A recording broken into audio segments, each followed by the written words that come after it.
sommes à présent dans le PCC, qui est le poste de commandement centralisé, avec Alexis Steyer. Vous êtes chef de projet sur le tram-train pour Solea.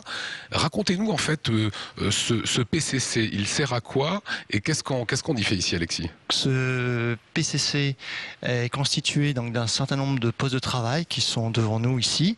Un poste pour le tramway de régulation, un poste de régulation pour les bus, un poste d'information aux voyageurs qui permet de passer un certain nombre d'informations en cas de dysfonctionnement sur le réseau auprès des voyageurs. Donc on envoie de l'information visuelle dans les stations et de l'information sonore également à bord des bus et des stations. S'il y a un souci sur une voie, s'il y a un accident de la circulation, oui, s'il y a un retard, où est-ce qu'on le voit? Alors on le voit principalement sur ces deux écrans ici, en fait, qui symbolisent au niveau du tramway la ligne 1 et la ligne 2. Et nous avons des petits drapeaux qui symbolisent la position des véhicules sur chacune des deux lignes. Il y a combien de trams sur une ligne? Sur une ligne, il y a jusqu'à 6 à 8 véhicules. Vous êtes le chef de projet pour le tram-train. On sait qu'il a roulé.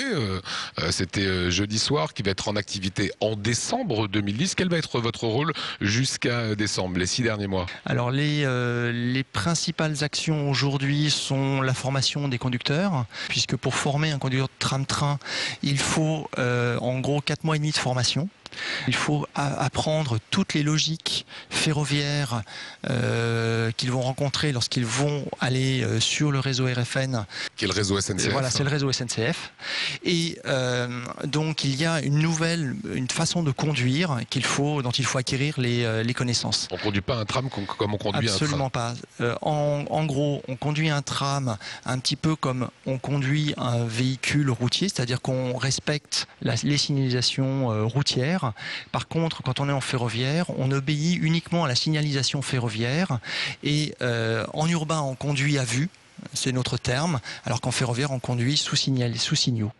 Formation des conducteurs, qu'est-ce qui reste à faire encore sur les 6 derniers mois? Et à partir du mois de septembre, démarreront les formations pratiques sur le terrain, c'est-à-dire que nous aurons des véhicules qui circuleront de manière régulière à la fois sur le réseau urbain, mais également sur le réseau ferroviaire.